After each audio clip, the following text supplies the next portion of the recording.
He Yeah, takes the so tickets away too because he's like, Clark, go fishing with your dad, man. yeah, you know what I would give to like have a father who just wants to spend time with me? Wait, are we talking? Are we talking about the show, or are we talking about ourselves? Uh, it's multiple choice. Multiple choice, and there is an all of the above, Exactly. Yeah, yeah. folks. Take your bets.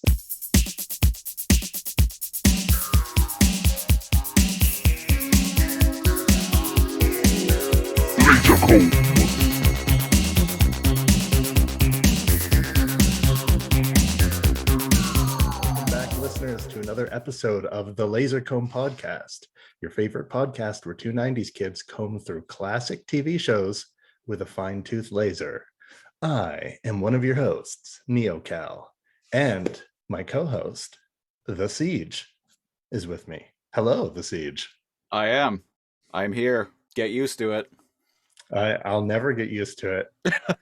This is like the 700th thing that we've recorded together. Still not used to it. Yeah. It's still like the day we first met. Yeah, I've never met this man a day in my life. And you're just over there being like, "Hey, somebody save me." There's someone to save.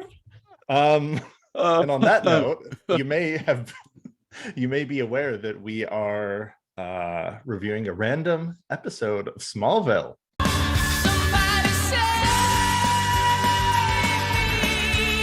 Yep. Remember Smallville? I don't, because I never watched it.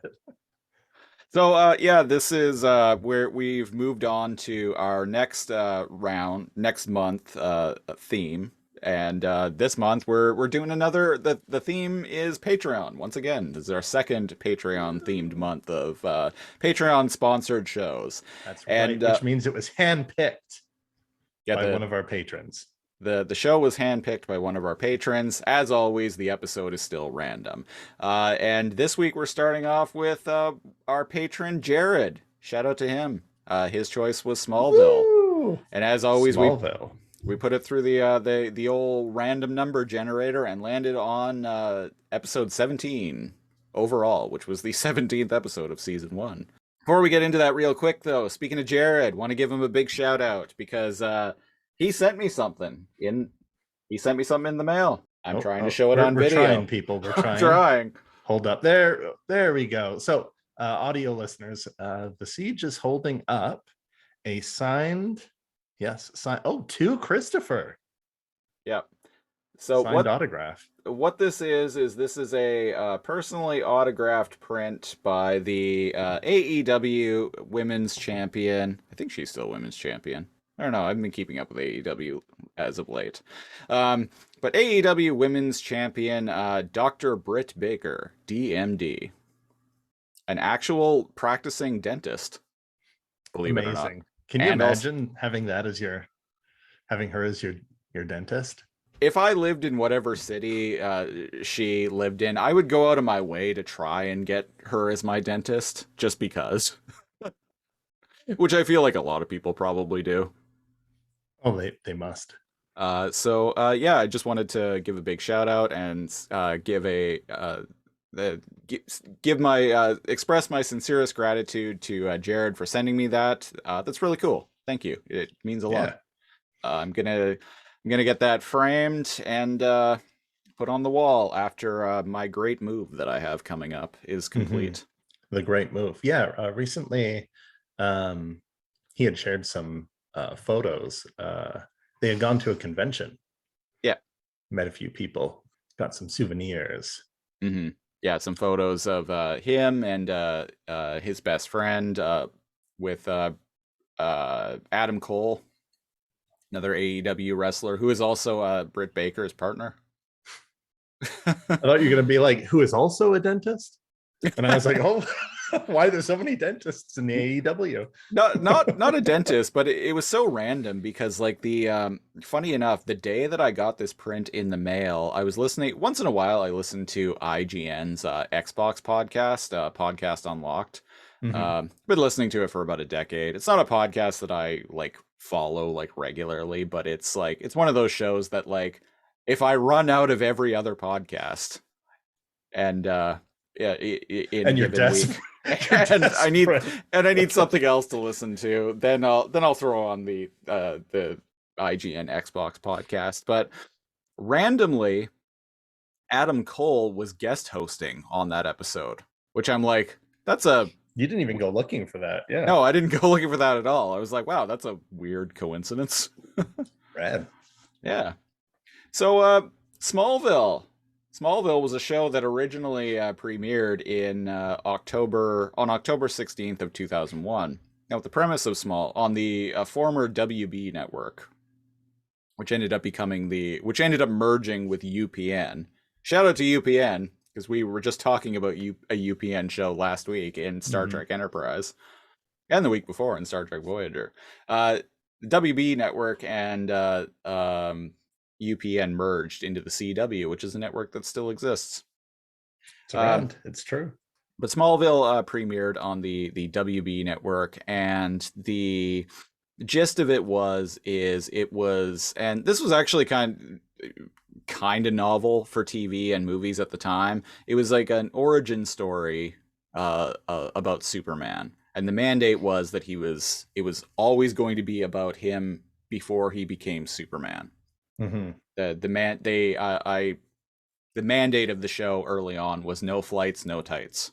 So we can have Clark Kent like running around Smallville and then later Metropolis at super speed and fighting villains and putting on black trench coats and calling himself the Blur, but he can't put on tights and fly and call himself Superman. No. Just can't do it. Now the question is it that he can't fly or that he chooses not to because it's like conspicuous? He hasn't learned how to fly at this point yet. He actually does in the final season of the show. Or actually, I think he learns how to fly, like kind of how to fly, like midway through the series. But I remember in the series finale, he actually flies. Sweet. And he gets the suit. It's a good premise. Although comically in that series finale, you never actually see Tom Welling, who portrays Clark Kent / Superman. You never actually see him in the suit at any point in the series finale. You see the suit sitting on like a bust or on like a mannequin. And then you see distant CGI shots of Superman flying around. And then the camera will zoom in to a super like close-up shot of Tom Welling's head with just like wearing like a blue like shirt, and he'll like eye laser and shit like that, and then it will cut away to like a distant CGI shot of like Superman flying around. It was so dumb. I'm like after, because the show lasted 10 seasons, I'm like, after 10 seasons they couldn't like actually just put Tom Welling in the fucking Superman suit for one episode? I feel like I got a taste of that supreme budget in this sampling episode, my friend. In this sampling episode. Smallville was a show that I actually watched back in the day. I watched the first few seasons, and then I watched the last couple because the show actually got like really like knee deep into like, you know, Superman villains and whatnot, and like I think the last season, the main threat had like this ongoing story arc, and the main threat was Darkseid. So Okay. I came back for the last couple seasons.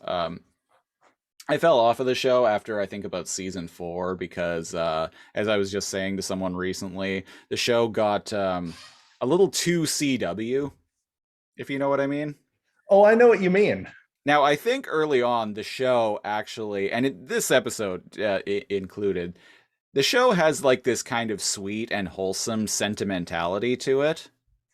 That I don't mind. And that I don't mind, but as the show went on, it eventually got very like soapy melodrama, like all of those CW shows, and all of those CW shows are to this day. And so I kind of fell off of it. So I was actually kind of hoping there was going to be the episode that we would land on would be an episode in the period that I didn't watch. But oh well, what can you do? We landed on episode 17, Reaper. Yes, Reaper. It originally aired on April 23rd, 2002. 20 years ago, my friend. Oh, geez. Just slightly over 20 years ago. Yeah. Wow. How I discovered Smallville back in the day actually was, of all things, I was living in a small town on the prairies. Kind of appropriate, you know. As one does when they have superpowers. Well, I mean, I just kind of appropriate because the show is like set on a farm. Like Yeah. he lives on a farm. So yeah, I was living in a small town on the prairies, small town called Swift Current, Saskatchewan. And this would have been like late 2002 maybe.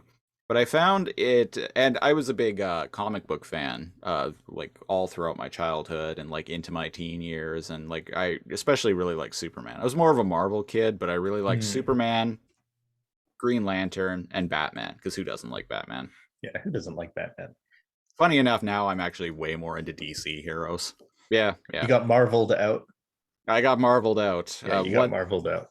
Once after they undid Thanos' snap and Tony Stark was like, I am Iron Man, and gave his life, I'm like, you know what, I think I'm good. I did it. I finished Marvel. I, I beat Marvel. Yeah. I, I I beat 100%ed the I Marvel. I 100% at Marvel, got all the Chivos. Yeah. I'm finally done. Uh, um, but how I discovered this show was I found a DVD in a $5 bargain bin at Walmart that and this is how long ago it was too. It was back when Warner Brothers was still using those those cardboard DVD cases with like the snap on them. They were terrible. God, I hate those. The plastic snap that wrapped around. Yeah, yeah. Yeah. But like the actual cover and the back of it would be Was like cardboard. cardboard. Yeah, yeah. Some sort of hybrid Eh, DVD case. yeah, yeah. Anyone who remembers buying DVDs, and it was only I think only Warner Brothers DVDs who had cases like these. Huh. So anyone who remembers buying DVDs back in the early 2000s, you know exactly what we're talking about. Those, and they were so annoying too because like when you would put them on your shelf with I the knew rest of you your were going to bring that DVDs, up. they would always stick out because they were Thinner. longer. Oh, They and were longer. they were thinner, but they would stick out farther, so they wouldn't be flush with Deeper. Right, right. or Yeah. yeah, yeah. So they wouldn't be flush with the rest of your DVD Yeah, collection. they'd They'd be stick out a sticking. bit. They'd stick out a bit. They're thinner, they stick out more. Come on, guys. Yeah, What are you doing? Also, they don't stack top down either because the one half is wider and then yeah, it kind of like tapers into the more thin spine. yeah. Oh, Fuck, man. fucking horrible DVD cases. We're aging ourselves, but I know, because Warner Brothers only did that for like maybe like 3 or 4 years. I think by like 2000, I remember, but because I remember, okay, so I remember the first Matrix movie on DVD came in one of those shitty cases, but then I have it. The Matrix sequels came in regular DVD cases. I I have them sitting right over there and same.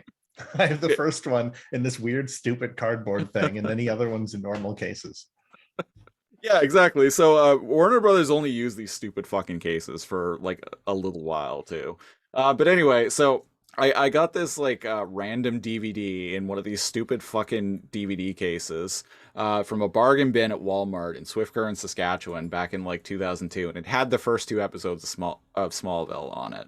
Mhm. And I reckon like right away I was intrigued by it because it was a picture of Tom Welling like tied to like a scarecrow with like a Superman S Yeah. spray painted onto his chest. I was like, wait, is this Superman?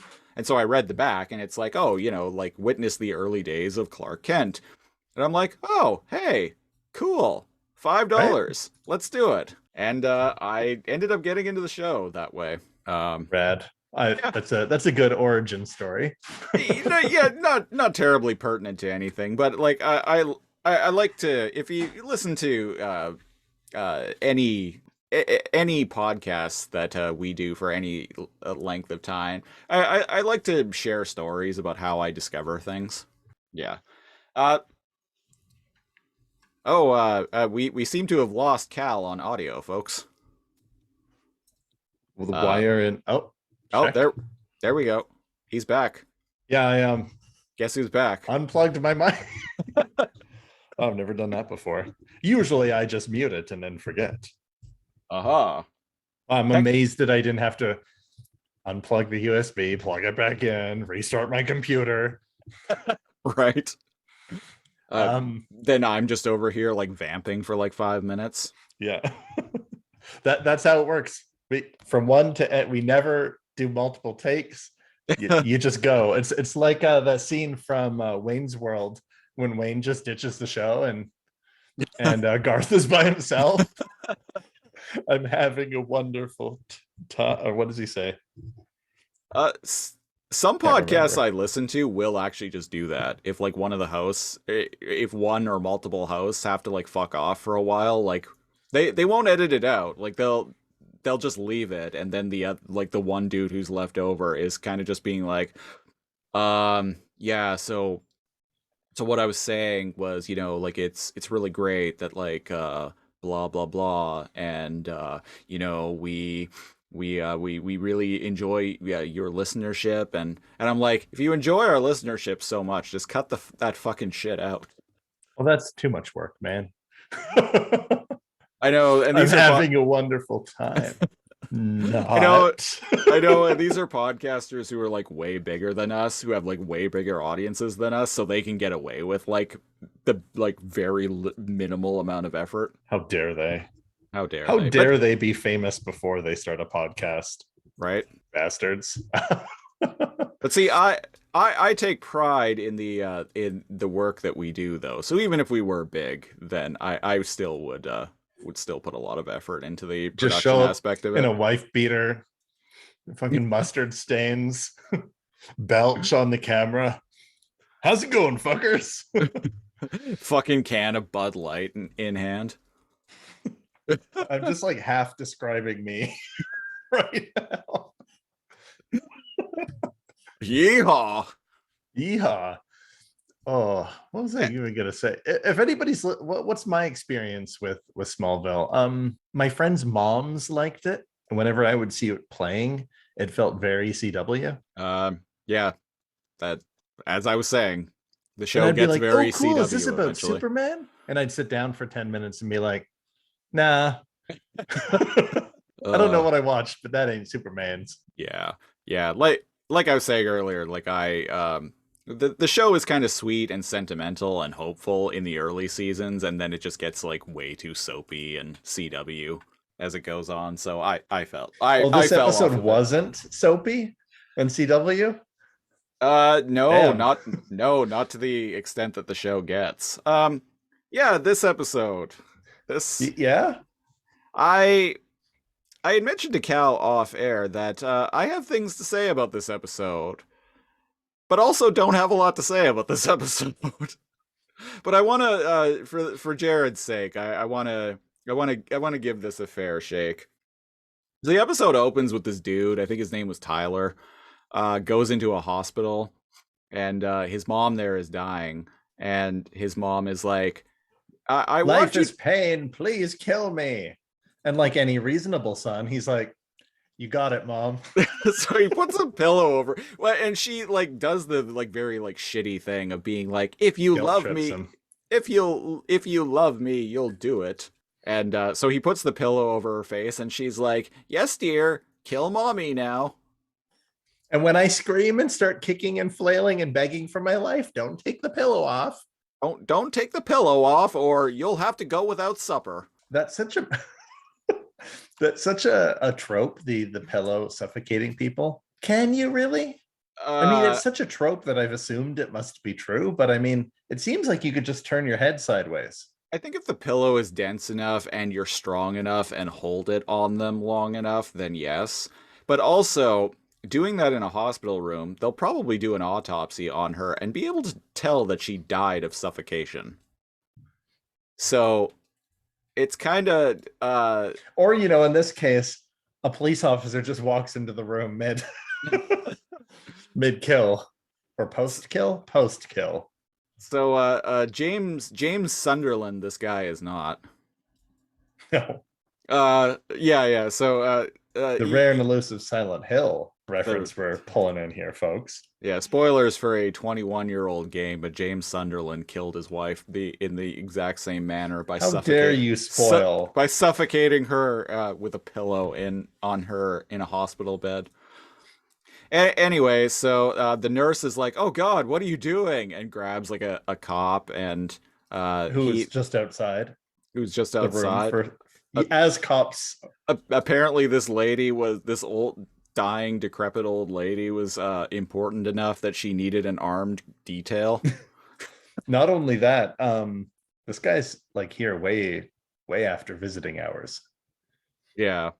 It's like midnight. Yeah, another thing about this whole thing that I was wondering, I'm like, so I understand like maybe feeling like being in such just pain and agony that you're like I want it to be over. Mm-hmm. But asking someone else to do it for you, especially your son, one, you're asking them to live with the fact that they killed you, and also probably going to send them to jail for Yeah. it, Or in this case, die 30 seconds later themselves. or in this case, die 30 seconds later. So he gets flung out of a window. I can't remember how, and A police dies. officer comes in and he's like, "Hey now." And he shoots him out the window, or he falls out the window, or he tackles him out the window. Yeah, he goes out the window. Finally, I've been waiting years to handle things the old-fashioned way. Freeze, kid.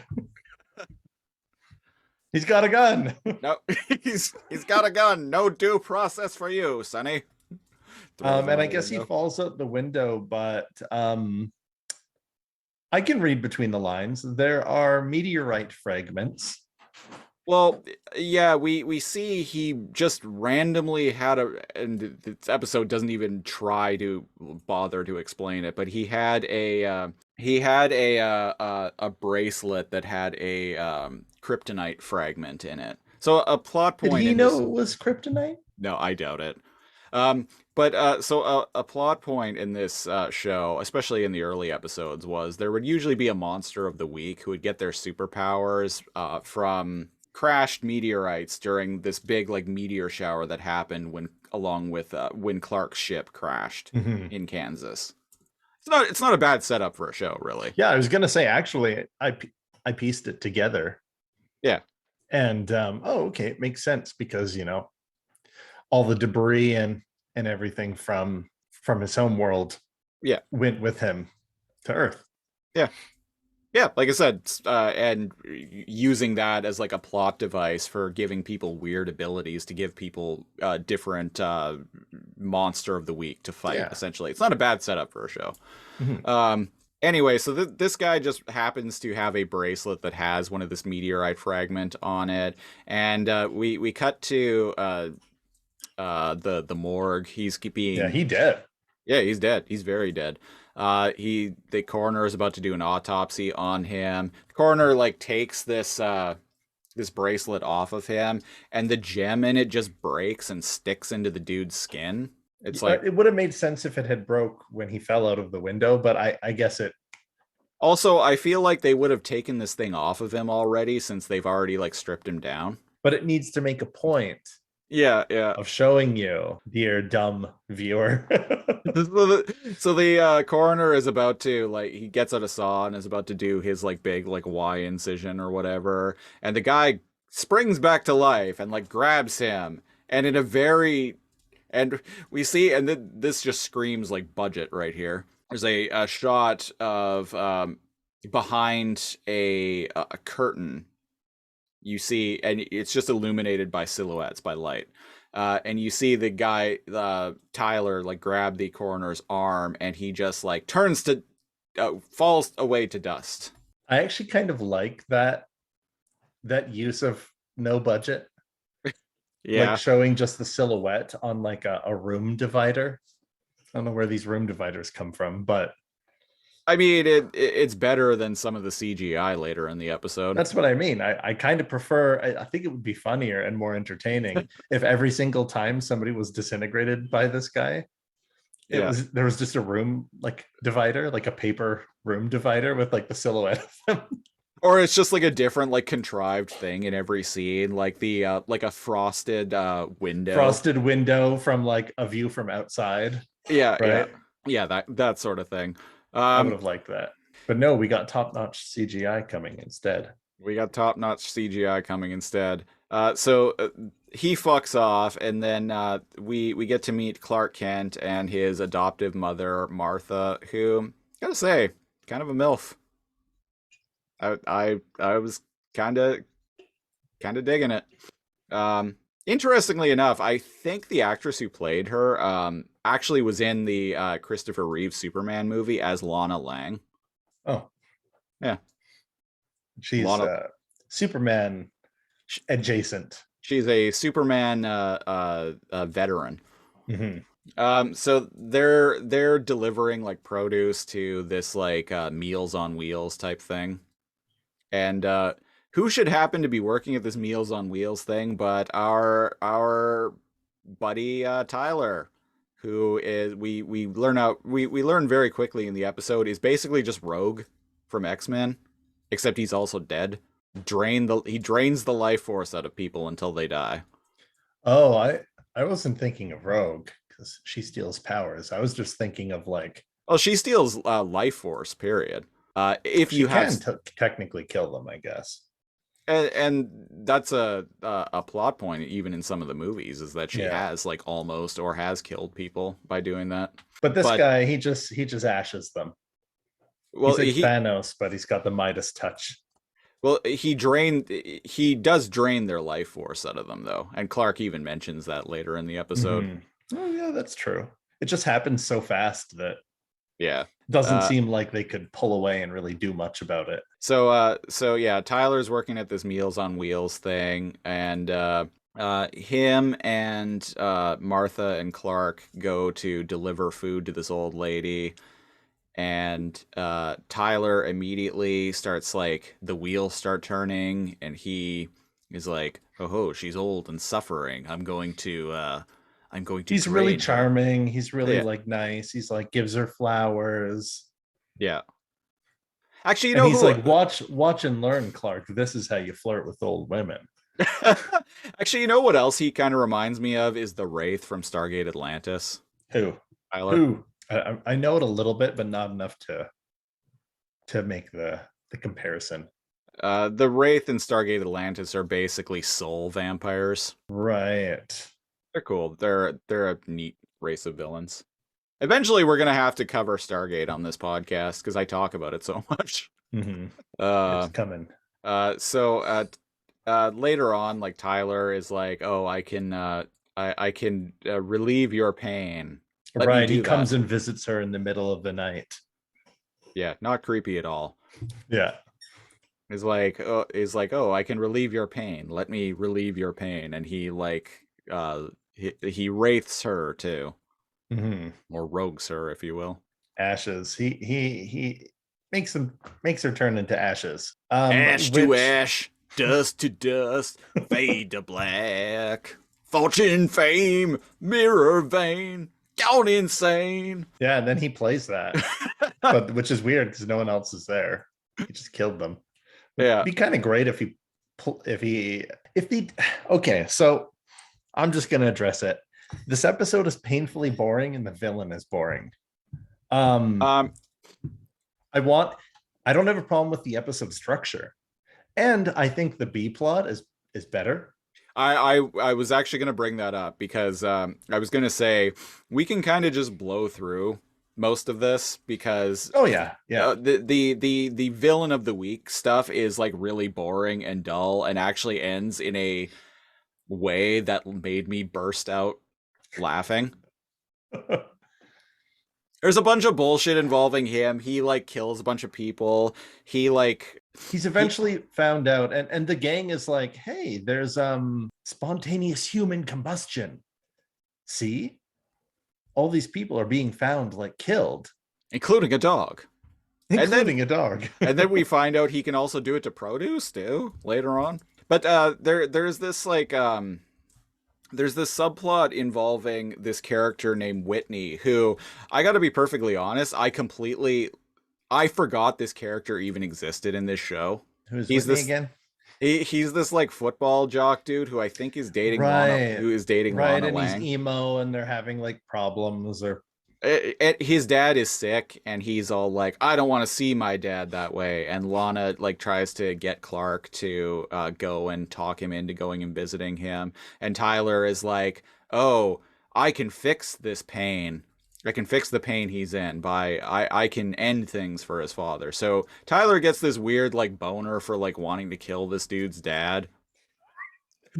at least that's entertaining. Where he's like, "Oh, I need to find people who hate life. Um, I can't and, touch myself, so it's the only way I can get off."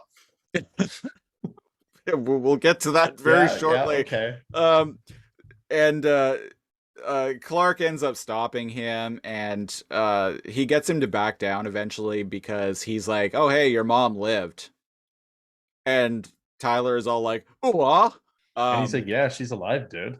yeah, she's alive, dude." And I'm like, okay, so wait a minute, she was in such like insufferable agony and was like terminally ill. I thought like she was in such like pain and was feeling so hopeless that she wanted her son to murder her. But he failed Yep. at doing that, and apparently now she is just fine and back at home already. And I'm like, Wait, back at what? home? I thought. Yeah, yeah. Clark said he's like, oh yeah, she's fine. She's home. She's back in Kansas. And I'm like, Oh, wait, what? What was even wrong with her then? If she's like well enough that she's not even in hospital anymore. an acute case of crippling depression that she Well, wanted her son to be scarred. Well, she ruined her son's life, so she did. So Clark ends up taking him back to see his mother, and Tyler is like, "Oh, she looks so peaceful," and he's like, "I thought that I came back to end the pain in others in her honor." But I realize it's not her pain. It's actually just my pain. And then he does the stupidest fucking thing I've ever seen and commits suicide by touching himself. he puts his palms together, or did he touch his face, or what? He put his hands together.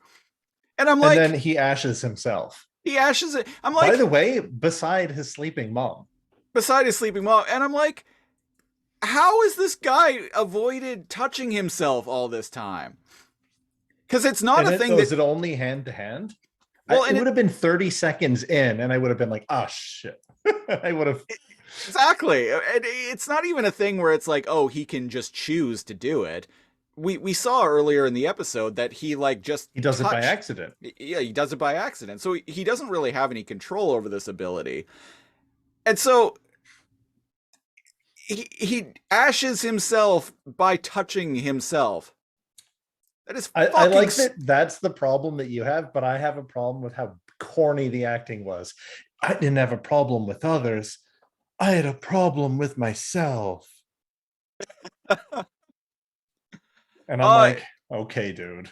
any way you slice it, it is that whole the resolution to that plot is fucking stupid. It's not a lot of effort going on here as far as the. I've seen a lot of episodes of this show. I know this show can be good, but this is a bad episode.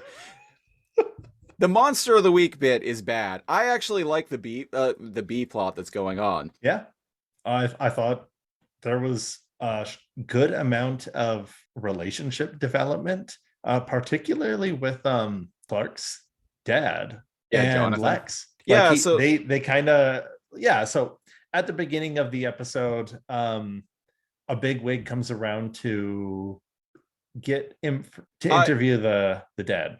well I think what did they say his name was, like Dominic. He works for Lionel Luthor, Lex Luthor's dad. Character completely created for the show. He's not Yeah. he's not from the comics. But he's played by John Glover, who is I will always first and foremost in my head think of as the boss in Gremlins 2. Yeah. Yeah, that's always like first Yeah. and foremost what I think when I think of John Glover, is that role. I guess there has to be one person who thinks about Gremlins too. Gremlins 2 actually has quite a cult following. Oh no, it does. I'm shocked that I couldn't remember anything except the Gremlins, or that you I can remember anything except the Gremlins. I own that movie on Blu-ray, good Oh sir. shit. All I remember is the different types of gremlins. I can't tell you a single human actor in it. Anyway, so Lionel Luthor sends this guy. Like I said, I think his name is Dominic. Yeah. He's a bean counter. He's an auditor. He What a doesn't. noid. There's some irregularities in the spending in Lex's Irregularities. irregularities in Lex's spending, things that can't be explained. And Lex is like, well, I've blown more money than this on like a weekend trip, a skiing trip. Like, what are you so worried about? So this auditor guy is like trying to like figure out what Lex is doing with all of this money because Lionel really wants to know, and he ends up going and interviewing, talking to Jonathan Kent, and being like, Right, because he found out that Lex has been putting money into investigating the accident on the bridge. the accident on the bridge. Because in the first episode, how Clark ends up meeting Lex Luthor is Lex Luthor is speeding and accidentally like drives his car off a bridge into a lake, and Clark sees this happen and like Superman's his way in and saves him. And so And even though he was like half drowning, he's always been super sus about yeah, how anybody could have saved him. Lex Luthor is the strongest character in this show overall, and Michael Rosenbaum's acting is like always like top notch in this series. I think he ended up figuring out that he was kind of better than the show overall because he ended up leaving the show eventually. Good for him. Good for him. But yeah, you were saying Jonathan. Yeah, and Jonathan gets like really angry about when he finds out about this. Jonathan gets really angry. Meanwhile, Jonathan has been planning a camping trip with Clark. It's this like regular, A planned not camping fishing trip. fishing trip. Yeah. This regular fishing trip that they go on, and Clark reveals to Lex that he actually doesn't even like fishing. He liked doing this when he was a kid, but he doesn't like fishing anymore. And Lex is like, well, how about like I got 2 like extra box tickets to like a Metropolis like football game. Yeah. And Clark's like, hell yeah, let's do that. And I'm like, hell yeah, I would much rather do that than go fishing. I'd rather do both on different days. But hey, I'm not a fan of fishing myself. So what about camping? camping I enjoy, but I can only do it like once a year. And actually, I haven't even gone camping because, well, the world being the way it's The world been. kind of ending. Yeah. I haven't gone camping since 2019. Neither have I. I kind of really miss it. I used to go all the time. Big fan of archery, big fan of fishing. An archery contest? An archery contest. Um, I hate going to archery ranges, like driving like way out of town. yeah. Whole bunch of like midlife crisis like dudes like gatekeeping their own sport. It's basically a shooting range, but with like bows. Yeah, I they're treated believe as firearms in Canada, which means you can't just go into a park and start shooting arrows. Yeah, I believe you talked about this on another podcast that we did. Something recently. we do. Something I can't remember what, but I remember having this conversation. Afraid I'm gonna go all like Green Arrow on people or someone or something. Green Arrow, who eventually ended up becoming a recurring character on this show in the later seasons. Actually, when the show, the CW show Arrow ended up premiering, it premiered like right after Smallville ended. Yeah. I thought that it was a spinoff of Smallville, and I avoided watching the show because I couldn't stand the guy who played Oliver Queen, Green Arrow, in Smallville. And then I found out like a few years later that it was actually like had nothing to do with Smallville. It just happened to be about Oliver Queen, Green Arrow, and he was played by Stephen Amell, who was actually kind of a badass. And I'm like, oh, okay, this I can get behind. Still couldn't get into the show, but a lot of promotion for the him like doing acrobatics shirtless And I'm like, hey, you got to get all those moms who just stopped watching Smallville to come and watch Green Arrow Yeah, or Arrow. Yeah. the frosted tips are gone, baby. Now it's buff shirtless dude. That shoots a bow and fights the crime. Anyway, so Clark goes to Jonathan and is like, "Hey, how would you instead of going fishing, how would you like to go to a football game?" And Jonathan is like, "Wait, was Lex Luthor behind this?" And Was he's that like, son of a bitch behind this? Yeah. well, uh, Well, yeah, yeah." but And he's like, "I don't like that Lex Luthor, damn it." So, he's sus. He's a little sus. And I'm going fishing. and You so do they what you want. and And they have a little very minor they familial dispute. they Yeah. they they have a minor spat where it's like where Clark is like, I don't even like going fishing anyway. Like And then his dad, a little abusive, actually. He's all like, oh, well, I just like spending time with my son. I was half expecting him to be like, you're not even my real dad anyway. Right? Which it would actually be appropriate in this situation, but whatever. Yeah. And he's like, I can't remember what it is, but the dad like guilt trips him a little bit. And it's all like, oh, well, I just wanted to spend some time with you, blah, blah, blah. Like, think about that. It Yeah. wasn't anything big or whatever, but I left being like, you shouldn't guilt trip your kids. Yeah. Like, Uh man, kids go through like hormones. They're gonna say they hate you. They're gonna yeah, you shouldn't guilt trip your kids into smothering you with a pillow, you know. that especially. This is about guilt tripping kids. This episode in different ways. Yeah. Well, Um unless you're Lex's dad, fuck that guy. Yeah, so there's this kind of amusing little scene where Lex is talking to the auditor guy and is talking about how uh the only books he ever received from his father were like Will to Power, and I'm just like, wow, your dad's giving you Nietzsche. I mean, I would have just How I are would you have trying to settled. make your son like a supervillain? Right? It's like I mean I it's like, thanks, Dad. You know, I just asked for a Batman comic, but this is okay too. Thanks. Yeah, and throughout the throughout the episode, the way he talks about his dad is like, oh, he's only interested in like looking into this money because now I'm a threat with my own business.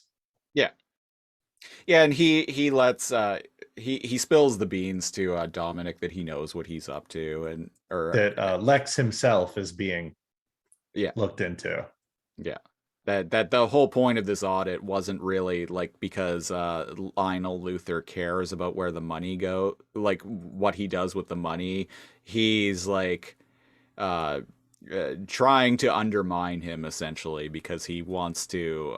He sees him as competition essentially, and so Lex ends up drugging the bean counter, and he goes for a meeting with Lionel like at a at a construction site, and I'm Lex like, are they mob bosses? Why are right. they Lionel like? even Couldn't you comments just? about that. He's like, you sure picked a hell of a place for a meeting. And we find out why. Yeah, Yeah, he's got the bean counter in the trunk of his car, and basically they have a bit of a back and forth, and he's like, and Lex is like, next time you want to know where the money is going, just ask. And Dad. yeah, And before he leaves, he's like, "Hey, Lex, I'm proud of you." No, uh, what does he say? He's like, "Good job," or something because of him figuring out this guy was working for his dad and then like drugging him. And but like, I like how we yada yada the best part. Lex poisoning people, tying them up, kidnapping them, and what's it called? Unlawful restraint. Like, yeah. you just broke at least like 3, 4, 5 fucking laws, dude. Well, and we yada yada over it because the show kind of glosses That's what over I it too. mean. I meant that the show yada yada's over it. He just opens the trunk and he's like, haha, take this, dad. What if he was just fucking dead? And you could tell the way the actor Lionel for Lionel was playing it was um, half expecting just to see him dead. Yeah. But And no, being he's just, like, and just looking over and being like, I'm impressed. I'm I didn't think you impressed. had it in you. I was expecting him to be dead. But the point is, we're supposed to see that Lex and his relationship with Clark is healthy, Yeah. and that Lex can be a good person. So I actually like that, all of this stuff in the episode. Yeah, and Lex even ends up telling Clark that he is extremely envious of the relationship that he has with his father. He's And oddly vulnerable with him, and I'm like, okay, you're I, I mean, whoever Clark did. wrote the Reaper stuff. I don't know. It must be a different team than whoever wrote the dialogue for their relationship, because Well, I mean, Clark did save his life, so and they kind of slowly become friends throughout the I series. actually dig that part. Yeah. Yeah. So the Yeah, what's left Wit to really talk about here? the ending. Whitney, the football jock, Oh, again, right, right. character I completely forgot. Like as I mentioned earlier, I used to watch this show. Completely forgot that character existed. He was just gone from my memory. I remember I was watching the episode with someone earlier, and over the opening credits when it showed the actor, I'm like, who the fuck is that?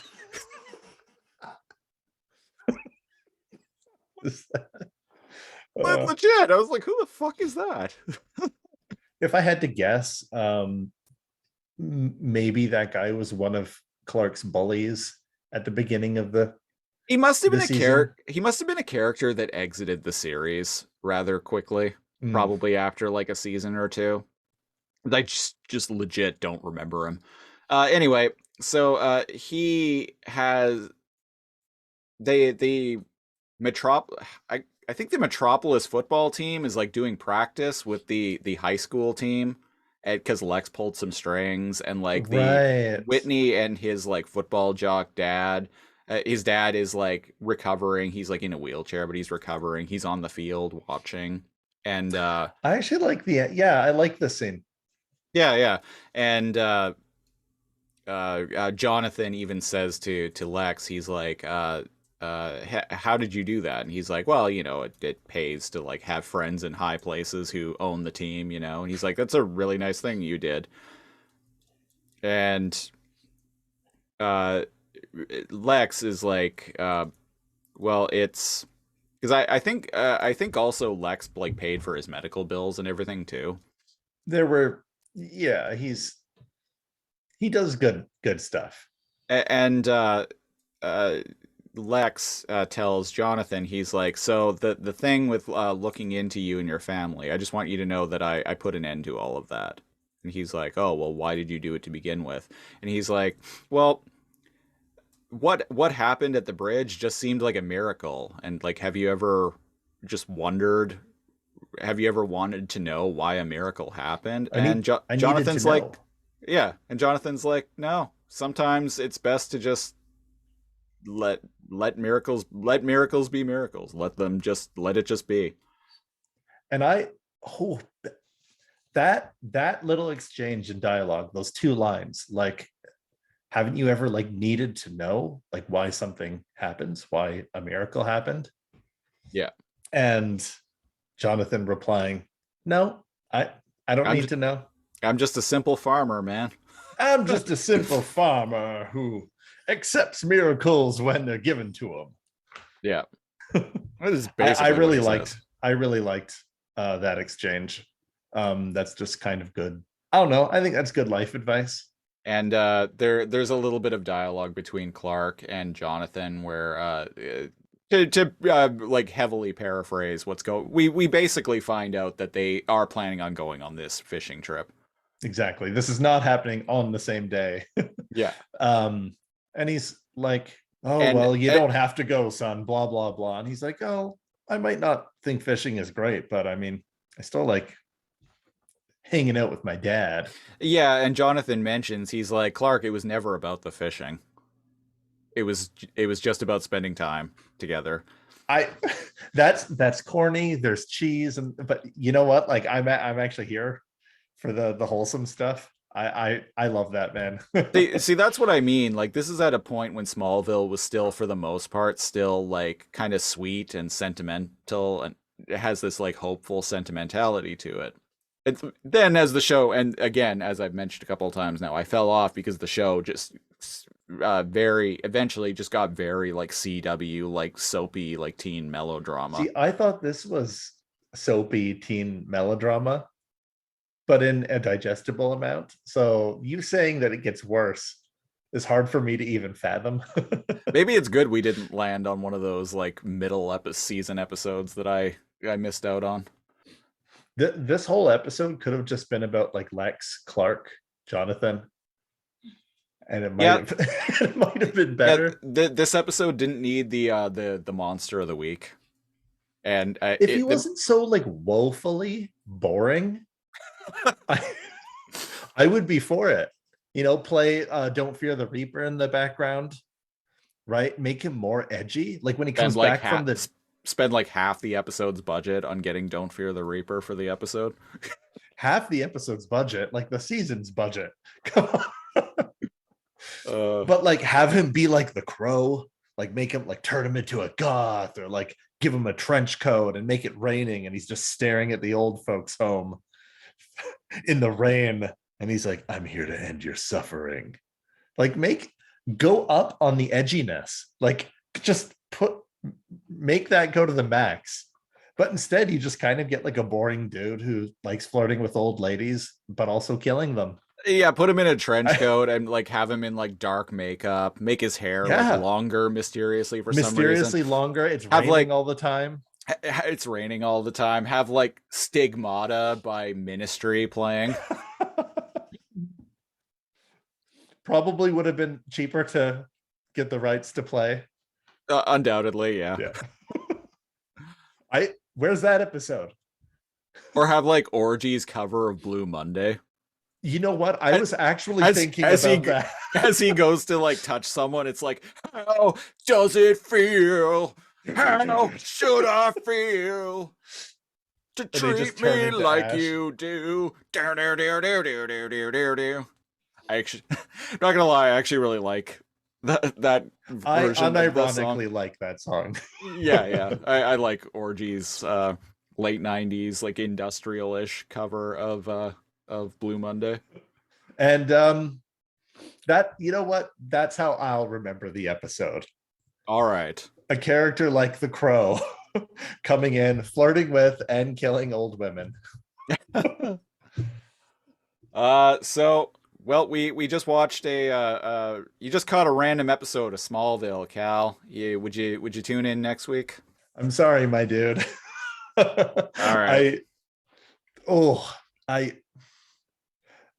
If it was a better episode, which I'm assuming there are, maybe, but yeah. If I just caught this, it's like you with Voyager, right? Yeah. Like, yeah, that's fair. It happens. And if I just caught this one, if there's nothing else, and like my roommate or partner was like, hey, want to watch the next one? Yeah. But I'm definitely not going to try to purposefully watch it. So, and that hurts me because I really like Jared.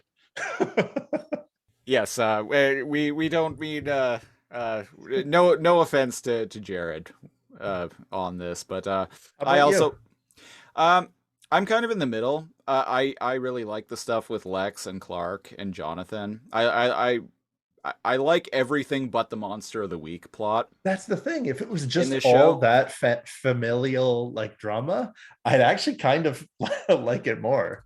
So what I'm gonna say is, I wouldn't go out of my way to tune in next week, but if I caught another episode randomly, I would give it another shot. This is you're not closing the book on it. Yeah, okay, exactly. I'm adding. I'd give it another shot. Yeah, I wouldn't go out of my way to see it, but if I happen to randomly catch another episode, I wouldn't change the channel. Exactly, a good show to watch during dinner. Exactly. Yeah. All right. That has been episode 32 of the LaserComb Podcast. Best way to support the show, go to patreon.com/LaserComb. We're starting at the $5 and up tier. You get bonus preamble audio of us kind of just talking about whatever, before we start recording the shows proper. You also get a commentary track at that tier and more.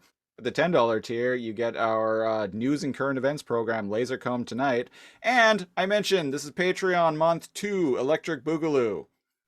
At the $10 tier, you get to, much like Jared, you get to pick a show for us to review a random episode of on. That's so if right.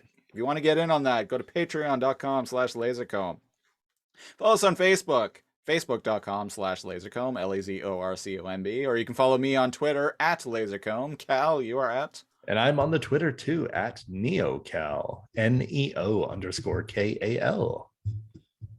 All right.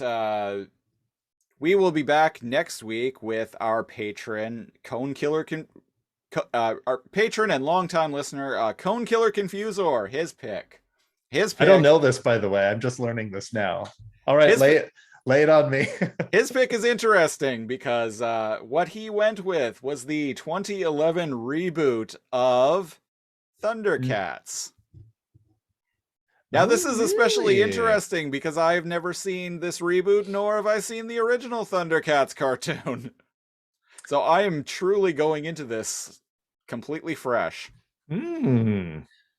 So what we're going to do is we're going to figure out what episode of the 2011 Thundercats we are watching. So I'm hitting screen share. I'm much more familiar with the original. It has 26 episodes. Looks like it lasted one season. So one random number between 1 and 26. And here we go. Somebody save me. I do like the intro. 6. Lucky number 6. Journey to the Tower of Omens. That's an interesting name for an episode of television.